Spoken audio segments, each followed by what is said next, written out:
Hali gani mpenzi mtazamaji wa channel yako bora kabisa, channel ya Ngomelo Media. Leo Ngomelo Media imefika katika eneo hili la njia panda shule ya msingi kwenye barabara inayokwenda kanisa la Roma, ambapo barabara hii kwa muda mrefu tangu mvua zimeanza ilikuwa ni adha kubwa kupitika kwa magari.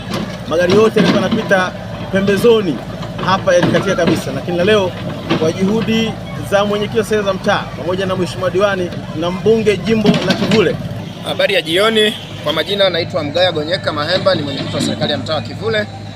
Tuko hapa njia panda shule kwa ajili ya kutengeneza hii karavati ambayo inatokea hapa njia panda shule kwenda kanisa la Roma kuelekea mpaka kwa Pengo. Hili eneo limekuwa lina shida muda mrefu, na bahati mbaya aliyekuja kuliharibu hili karavati ni Mchina. Wakati anatengeneza hii barabara alikuwa anapeleka topsoil zake hapa mbele karibu na kanisa la Walokole hapa.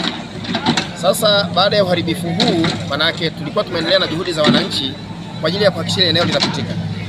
Kwa hiyo kipindi cha Pasaka kile tulikaa na wananchi hapa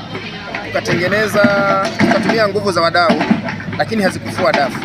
Tukapata muda wa kuzungumza na mkurugenzi wa halmashauri ya jiji la Dar es Salaam, akasema angetusaidia. Lakini pia leo nilipigiwa simu asubuhi na mkurugenzi wa halmashauri ya jiji kupokea ugeni wa mainjinia wa kutoka jiji. Tukaja tukafanya tathmini hapa, tukazungumza namna ambayo inaweza kuwa ni bora ya kutengeneza hili karavati. Lakini pia wakati tunaendelea kuzungumza na halmashauri, tumeendelea kumshauri Mchina aendelee kupahudumia papitike kwa muda. Kwa hiyo leo jioni hii tumepata fursa, ametutembelea, amekuja, ameleta hizi karavati. Unaona anaziweka kwa ajili ya barabara yetu iweze kupitika kwenda kanisa la Roma. Tumekuwa na usumbufu wa hali ya juu muda mrefu. Wananchi wametulaumu, lakini ni wajibu wao, kwa sababu sisi tunachotaka, wananchi wanataka ni maendeleo. Wananchi anapopata shida lazima mfuate kiongozi wake ambaye anajua alimchagua kwa kura zake. Kwa hiyo tunashukuru mpaka kwa hatua hii ya leo, tunaona hatua imeanza. Kwa hiyo sasa watu wenye magari yao watakuwa wanapita kwa ufasaha, hatuone kama kutakuwa na shida nyingine ambayo itajitokeza. Lakini tunaamini kwa muda si mrefu tutajenga karavati ambalo ni concrete, litatumika kwa muda mrefu. Sasa ndio hivyo, tunakushukuru sana. Labda na Wachina wamesema nini baada ya kujenga karavati hii, madimbwi ambayo yako huku ndani? Kama mwenyekiti wa serikali za mtaa unayazungumziaje? Mchina mkataba wake ni barabara kuu. Kwa hiyo mengine haya kuja kuangalia hizo barabara za ndani ni mahusiano. Kwa hiyo tumejitahidi sana kutengeneza mahusiano kwa kipindi hiki ambacho bado wanajenga hii barabara, maana tukipata kifusi ambacho ni topsoil zile tunaweza kusaidia, hasa maji yakiisha. Na unajua bwana mwandishi, barabara zetu ni korofi. Sehemu kubwa tulishamwaga vifusi, lakini mvua zinazonyesha Kivule zimenyesha mvua nyingi na barabara zimekuwa zina uharibifu wa hali ya juu. Kwa hiyo tuna uhakika maji yakikauka tutaendelea tena kumwaga vifusi ambavyo vitakuwepo kwa ajili ya kusaidia wananchi ambao wanakwenda huko. Na tulikuwa tuna majaji ambazo tayari zilikuwa zimeshaanza miche kwenda huku, lakini zimeshindwa kwa sababu ya madimbu kuwa makubwa. Barabara zetu zina mashimo makubwa sana. Tutakuwa na uhakika baada ya hapa maji yakikauka kwenye madimbu yetu, basi tutafanya harambee na wadau wa maendeleo, barabara yetu itakwenda na tutamwaga vifusi huko ndani. Imeonekana Mchina kusimama kwa muda mrefu kwenye barabara kubwa. Sasa bado wamesimama au kuna utaratibu gani wa kuendelea na ukamilishaji wa hii barabara kubwa? Hata juzi uliona mheshimiwa mbunge alimpongeza Mheshimiwa Rais wa Jamhuri ya Muungano wa Tanzania Dr. Samia Suluhu Hassan kwa kutoa fedha ambazo alisema tayari ametoa bilioni 4 kwa ajili ya barabara hii ya Kivule Msongola Banana.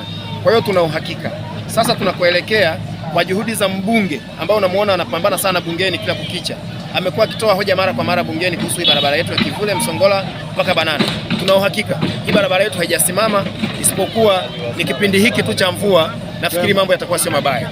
Tunaona juhudi pia za mheshimiwa diwani, tumekuwa tukija naye hapa mara kwa mara.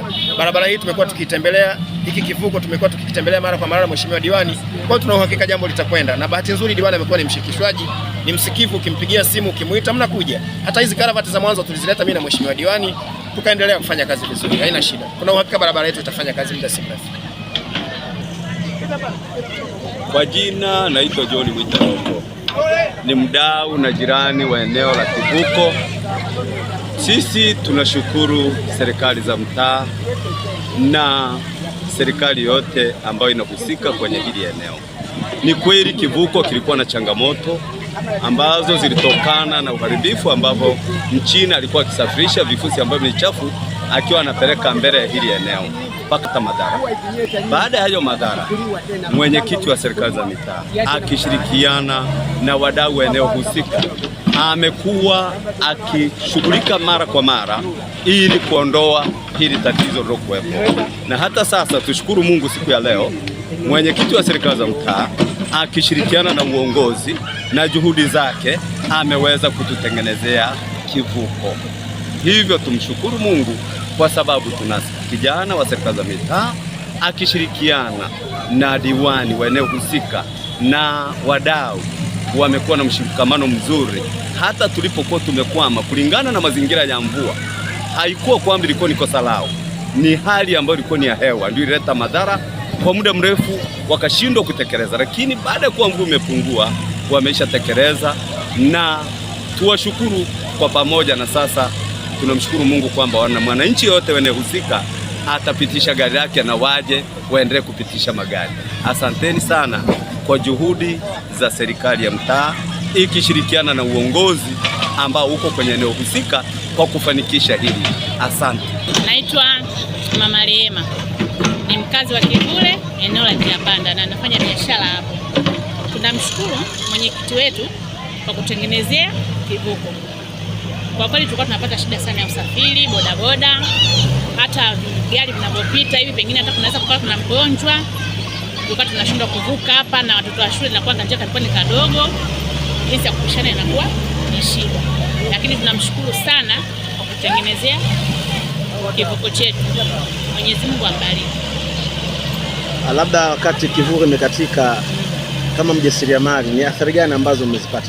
Yaani kwa kweli tulikuwa tunapata athari kubwa.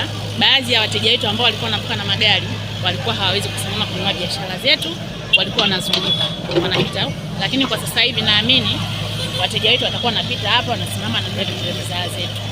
Leo wametimiza ahadi walioisema kwamba Mchina aje arekebishe, na kampuni ambayo inashiriki kutengeneza barabara kubwa leo imetimiza makubaliano yale ambayo yamekubaliana na uongozi wa serikali ya mtaa. Na leo kama mnavyoona makaravati yamewekwa na kutapitika muda wote. Kwa maulizo ambayo nimeongea nao, wanasema hiki kivuko kinachowekwa hapa ni cha muda mfupi tu, ili waweze kupita wakati ujenzi ukiendelea wa kudumu. Mimi Hussein wa Ngomero Media.